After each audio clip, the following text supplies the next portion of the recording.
My name is Madison, I'm 28, and I thought I knew everything about family loyalty until my sister's wedding day shattered that illusion forever. Standing in that church reception hall, clutching my invitation like a lifeline, I heard words that would expose a decades-long deception that destroyed everything I believed about blood belonging and the people who raised me. What started as hurt feelings about wedding seating arrangements became the catalyst that unraveled the most devastating family secret imaginable, one that would ultimately serve justice in ways none of us saw coming. Before we dive into this story that literally changed my entire world, I'd love to know where you're watching from. Drop your city in the comments below and smash that like button if you've ever felt like the outsider in your own family. Don't forget to subscribe, because this tale of family betrayal and ultimate revenge will have you questioning everything you thought you knew about the people closest to you. Growing up in suburban Phoenix, our family looked picture perfect from the outside. Dad worked construction, Mom managed the local dental office, and my older sister Brittany was the golden child who could do no wrong. I was the quiet one, the bookish middle child who somehow never quite fit the family mold. While Brittany got the latest clothes and car for her 16th birthday, I worked part-time at the library to save for college. The differences were subtle but constant. Brittany had Dad's blue eyes and Mom's button nose, while I inherited what they called mysterious features: dark hair, olive skin, and green eyes that nobody could place. "You must get that from some distant relative," Mom would say with a laugh that never quite reached her eyes. I accepted it the way kids accept everything their parents tell them. Brittany sailed through high school as prom queen and valedictorian, while I graduated with honors but always felt overshadowed. She got a full ride to Arizona State for her looks and charm, while I scrapped together loans and scholarships for my journalism degree. Even our career paths seemed to highlight our differences. She became a successful Instagram influencer and boutique owner, while I chose the grittier world of investigative reporting. Family dinners were exercises in subtle favoritism. Dad would beam talking about Brittany's latest brand partnership or her new boyfriend Tyler's family money, while my stories about exposing city council corruption earned polite nods. "That's nice, honey," Mom would say before redirecting conversation back to Brittany's achievements. I told myself it didn't matter, that success wasn't measured by parental approval. When Brittany announced her engagement to Tyler last Christmas, the wedding planning became an all-consuming family obsession. Mom took a leave of absence from work to help plan what she called the wedding of the century. The guest list grew from 50 to 300. The venue changed from our local church hall to the Phoenician resort. The budget ballooned to six figures, funded mysteriously by family savings I never knew existed. My role in the wedding was minimal and grudgingly assigned. Sitting in that humiliating corner, something fundamental shifted inside me. The investigative reporter instincts that had served me well in my career suddenly turned inward, and 28 years of inconsistencies began forming a pattern I couldn't ignore. Tyler's family seemed to have unlimited plus ones, while my college friends were cut to make room. "It's about family," Mom insisted when I protested. "Brittany's day should be surrounded by the people who matter most." The irony of those words would haunt me later. 3 weeks before the wedding, I overheard Mom and Brittany discussing seating arrangements in hushed tones. They stopped talking when I entered the kitchen, exchanging glances that made my stomach twist. "Everything okay?" I asked, but they just smiled, those practiced family smiles, and changed the subject to centerpieces. The final dress fitting was another exercise in exclusion. While Brittany preened in her custom gown, surrounded by her bridesmaids, I sat in the corner writing vendor checks and confirming transportation schedules. The seamstress kept asking if I was part of the family because I wasn't included in the group photos they were taking. Brittany laughed it off, but something cold flickered in her eyes. The wedding day arrived with typical Arizona sunshine and chaos. I arrived at the venue at 6 a.m. to oversee setup, while the bridal party got ready at the resort spa. My dress, a simple navy sheath I'd bought off the rack, felt appropriately understated next to the elaborate preparations surrounding me. Everything proceeded flawlessly through the ceremony. Brittany looked radiant, walking down the aisle on Dad's arm, while Tyler's family filled the front rows in their designer suits and inherited jewelry. I sat in the third row with distant cousins watching my sister promise to love and honor someone who'd never bothered learning my name correctly. The reception cocktail hour buzzed with excitement as guests found their assigned tables. I searched the seating chart for my name, expecting to find myself with the other family members near the head table. Instead, I found Madison Chen. They'd even gotten my last name wrong. Assigned to table 18.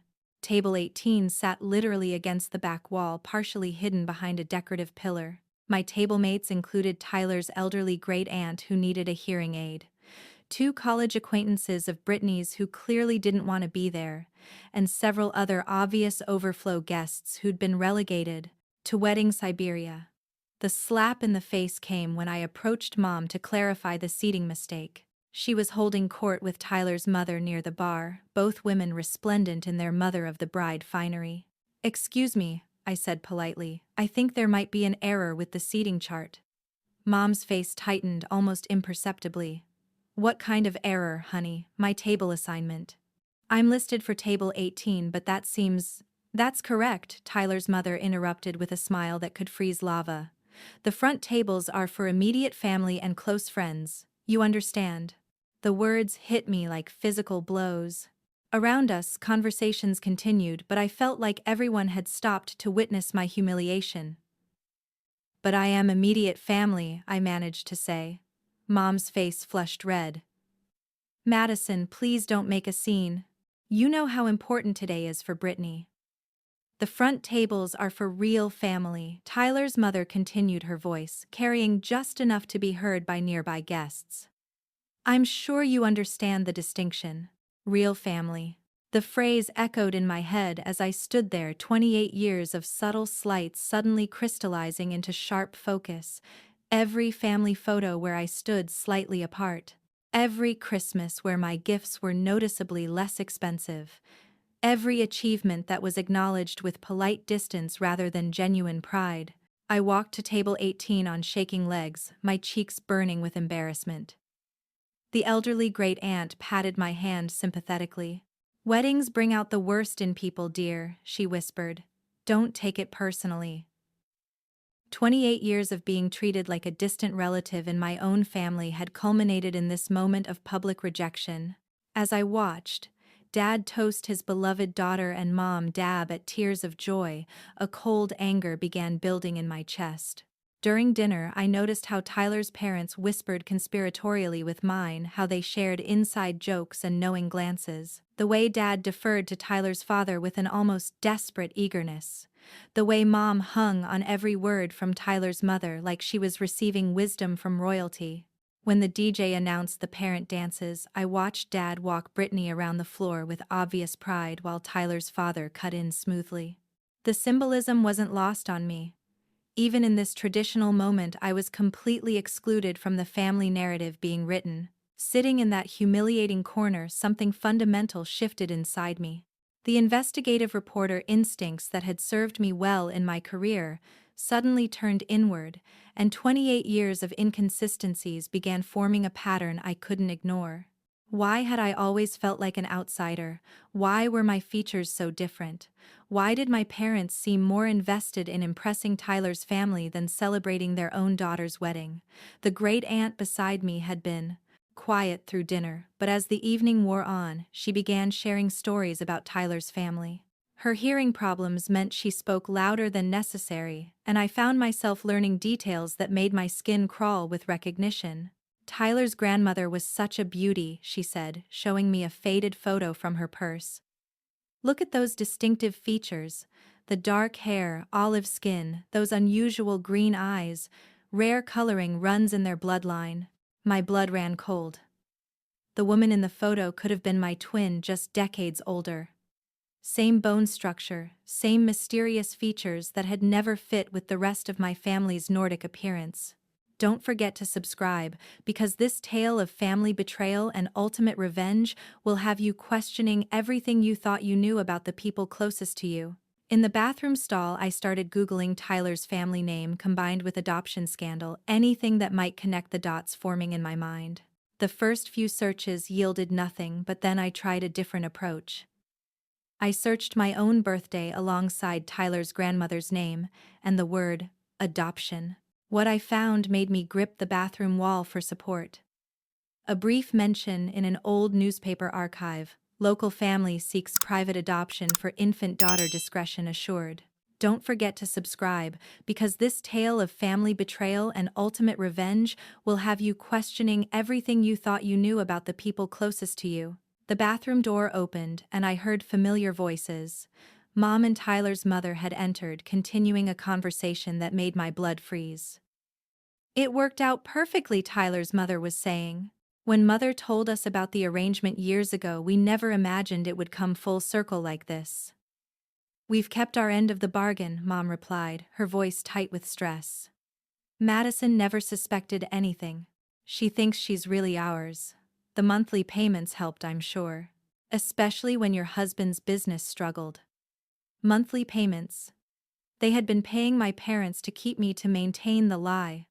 I was property, a secret to be managed rather than a daughter to be loved. "What happens if she finds out?" Mom asked, and I could hear the fear in her voice. "She won't.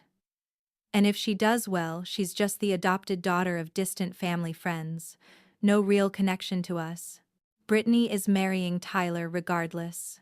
They laughed together, the sound echoing off the bathroom tiles like breaking glass.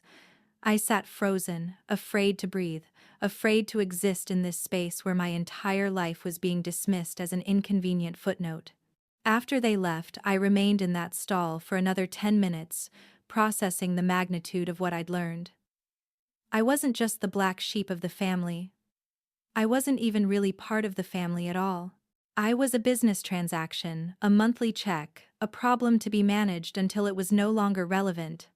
But as the shock wore off, something else took its place.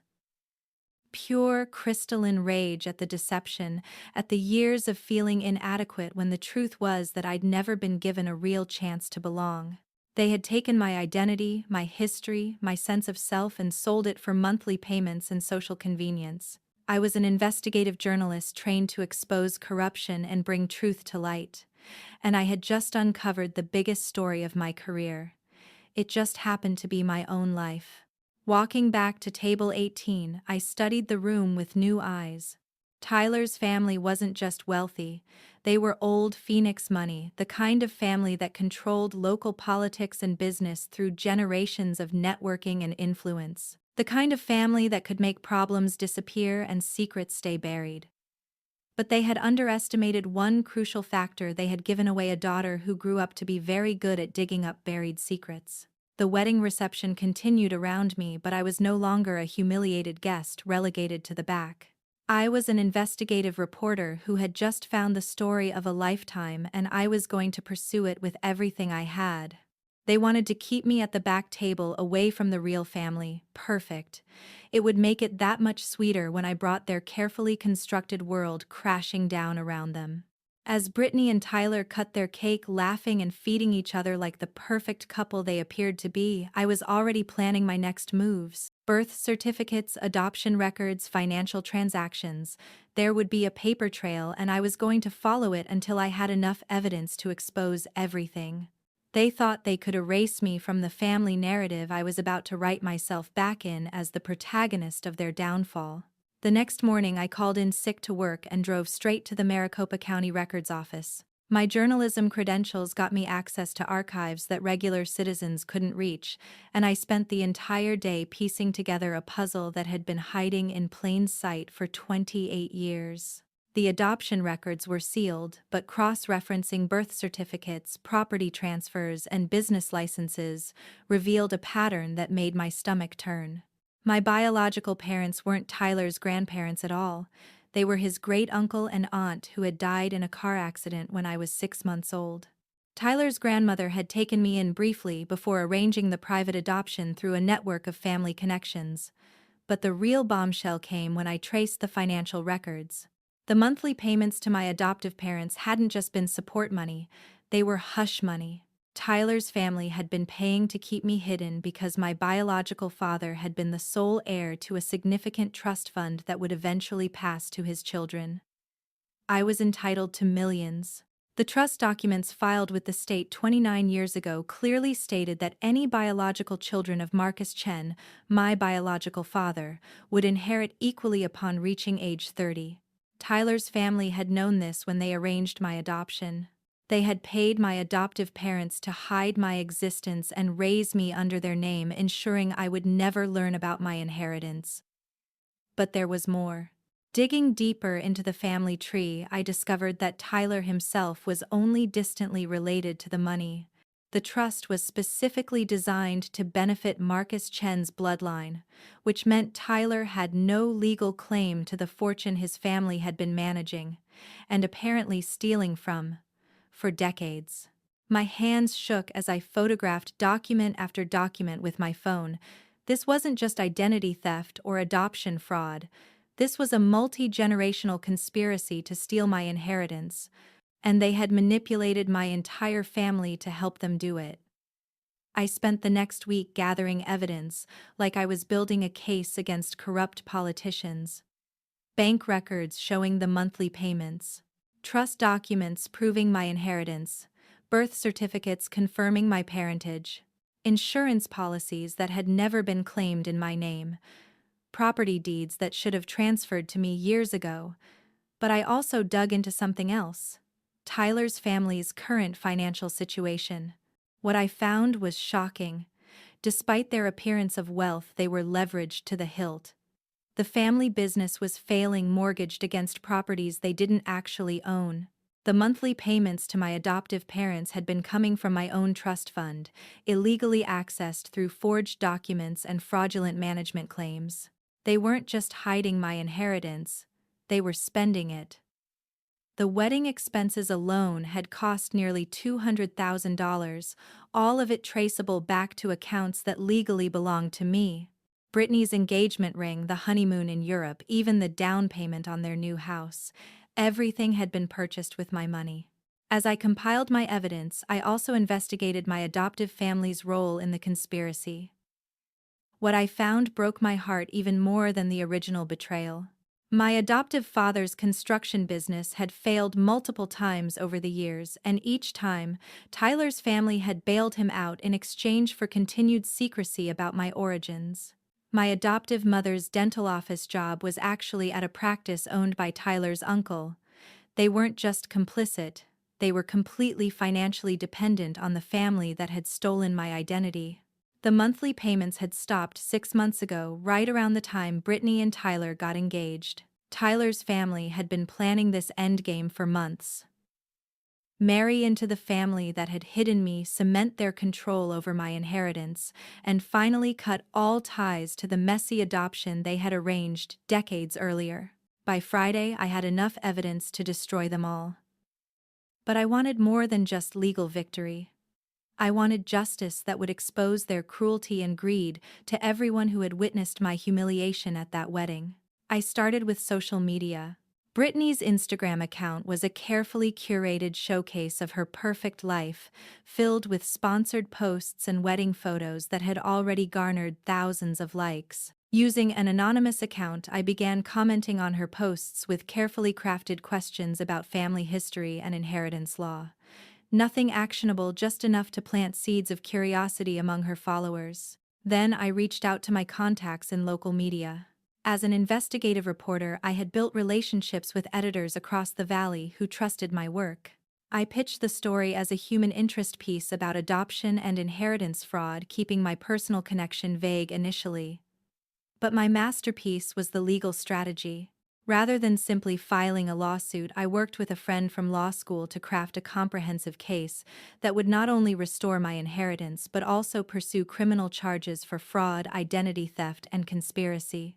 We calculated damages that included not just the stolen money but compound interest, pain and suffering, and punitive damages that would bankrupt Tyler's entire extended family. The beauty of the plan was its timing. Tyler and Brittany were still on their honeymoon in Italy, posting pictures of themselves at expensive restaurants and luxury hotels, all purchased with my money.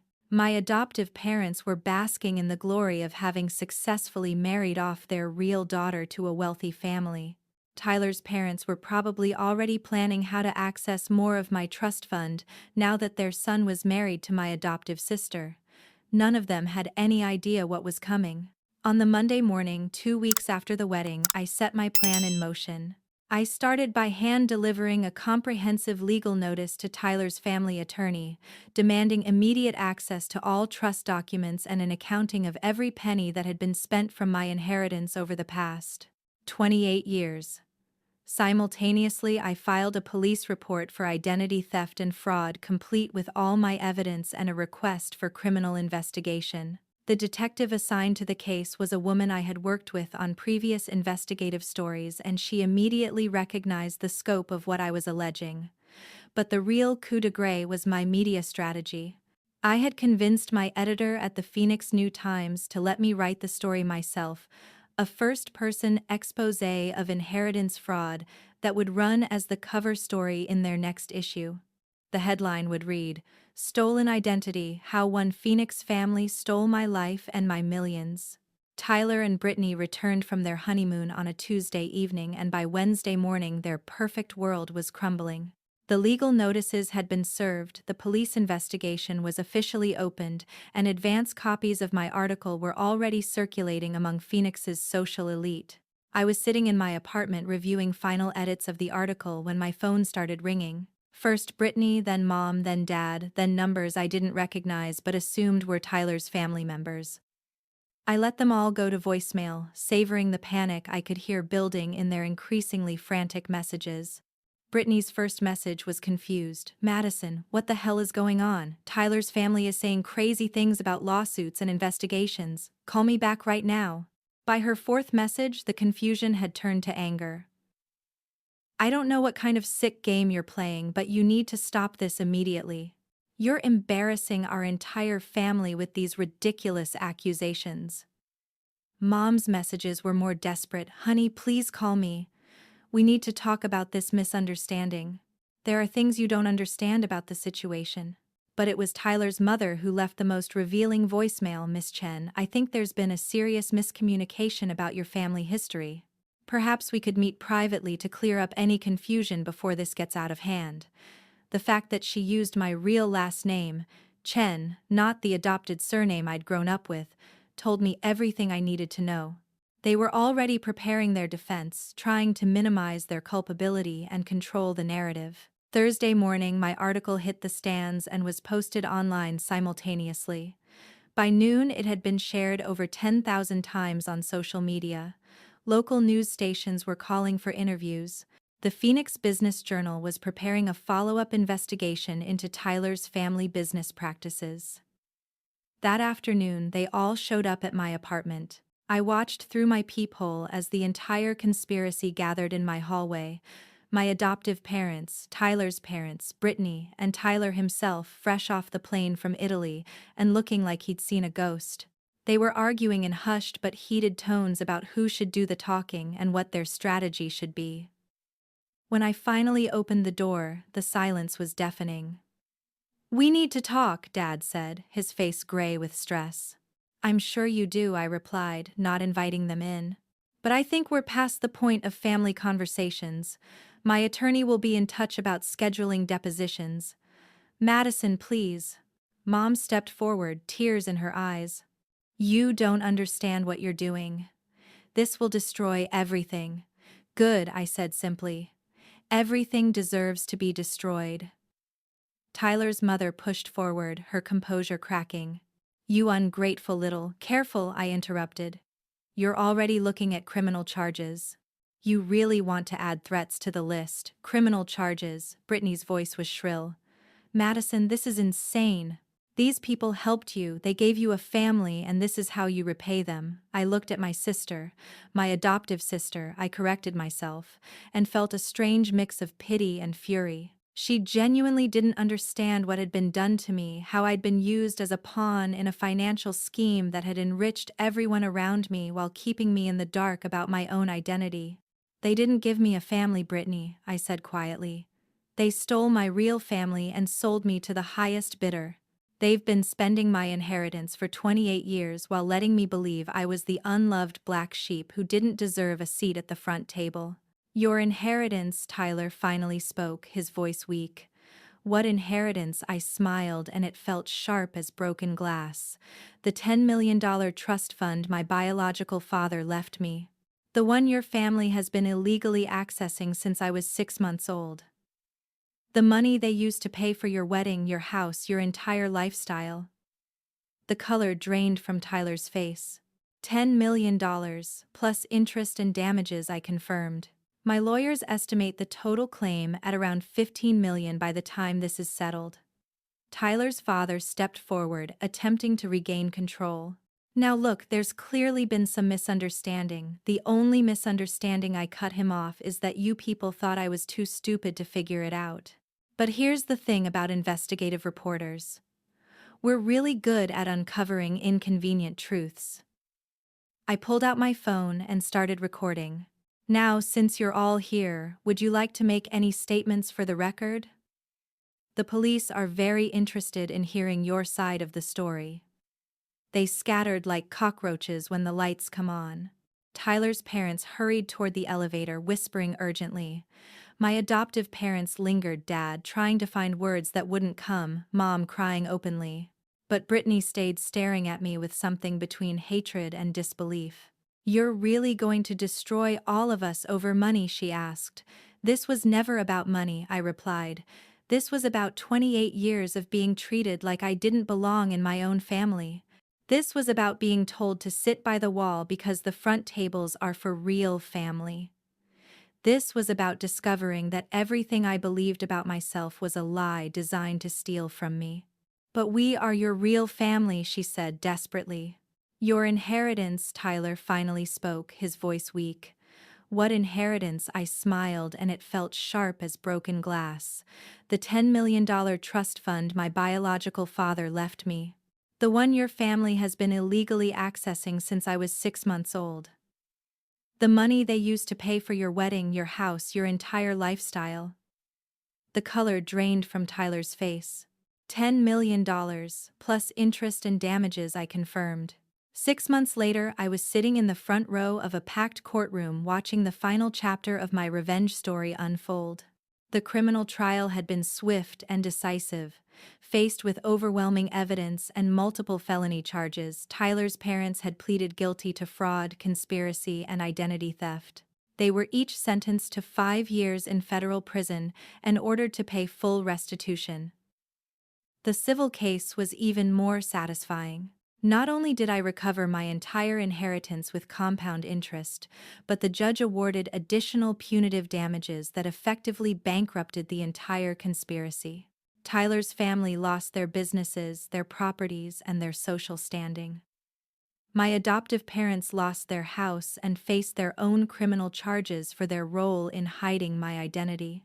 But the most beautiful irony came from an unexpected source. During the investigation, forensic accountants discovered that Tyler had been embezzling from his own family's business for years, funding a gambling addiction that had cost him hundreds of thousands of dollars. The stress of the legal proceedings and financial ruin had driven him to increasingly desperate bets, and he had lost everything, including his marriage to Brittany. The divorce was finalized just weeks after the criminal sentencing. Brittany, faced with the collapse of everything she thought she knew about her life, had discovered that Tyler had also been cheating on her, with multiple women throughout their relationship. The perfect Instagram life she had curated was revealed to be as fraudulent as everything else in this twisted family saga. She tried to reach out to me during the divorce proceedings, desperate to rebuild some kind of relationship now that she understood the truth about what had been done to me. But 28 years of feeling like an outsider in my own family couldn't be erased by an apology, no matter how tearful or sincere. The money was life-changing, of course. $15 million was more than enough to secure my future and fund causes I cared about. I established a foundation to help other adoptees search for their biological families and donated heavily to organizations that investigate financial fraud against vulnerable populations. But the real satisfaction came from watching the entire house of cards collapse exactly the way they had built it, through lies, greed, and betrayal. Tyler's mother, the woman who had declared that front tables were for real family, spent her final free day before prison cleaning out a tiny apartment, her designer clothes and jewelry long since sold to pay legal fees. My adoptive father, who had spent years deferring to Tyler's family wealth, was now working as a day laborer to pay rent on a studio apartment. My adoptive mother, who had helped orchestrate my exclusion from family photos and events, was facing bankruptcy and criminal charges for her role in the conspiracy. And Tyler himself, the golden boy who had never bothered to learn my name correctly, was now living in his car, his gambling addiction having cost him everything his family had stolen from me over the years. Poetic justice at its finest. The Phoenix New-Times article had won several journalism awards and launched my career to new heights. I was now working as a senior investigative reporter for a national magazine specializing in stories about financial fraud and family corruption. The experience of uncovering my own stolen identity had given me unique insights into how these schemes operated and how they could be exposed. 6 months after the trials ended, I received an invitation to speak at a conference for adoptees and families. During my presentation, I shared the full story of how I had uncovered the truth and pursued justice against seemingly impossible odds. They thought they could keep me in the shadows, I told the audience, relegated to the back table while they enjoyed the feast they had prepared with my stolen inheritance. But they underestimated one crucial factor. They had raised an investigative journalist who was very good at bringing hidden truths to light. The standing ovation lasted 5 minutes. But perhaps the most satisfying moment of all came just last week. I was having lunch at a trendy Phoenix restaurant when I spotted Brittany across the room, dining alone and looking exhausted. Our eyes met across the crowded space, and for a moment I saw genuine remorse in her expression. She approached my table hesitantly, and I braced myself for another attempt at reconciliation or blame. Instead, she simply said, "I'm sorry. For everything. You deserved so much better than what we gave you." I studied her face for a moment, seeing the toll the past year had taken. "Yes," I agreed quietly. "I did." She nodded and walked away, and I realized that was the closure I had been waiting for. Not forgiveness, not reconciliation, but simple acknowledgement of the truth. Now, I want to hear from you. Have you ever discovered a family secret that changed everything you thought you knew about your life? Have you ever experienced that moment when the people closest to you revealed their true nature? Drop your stories in the comments below, because family karma is real, and justice has a way of finding its way to the surface eventually. If this story of family betrayal and ultimate revenge resonated with you, please hit that like button and subscribe for more true stories about how karma comes for those who think they can manipulate and deceive their way to success. Share this video with anyone who's ever felt like an outsider in their own family. Sometimes the truth is the greatest revenge of all. Thank you so much for joining me on this journey from humiliation to justice. Remember, your worth isn't determined by how others treat you, but by how you respond when you discover your own strength. Until next time, keep seeking the truth, no matter how uncomfortable it might be. Because the truth really will set you free, even if it destroys everything you thought you knew about your life. Stay strong, stay curious, and never let anyone convince you that you don't deserve a seat at the front table of your own life story.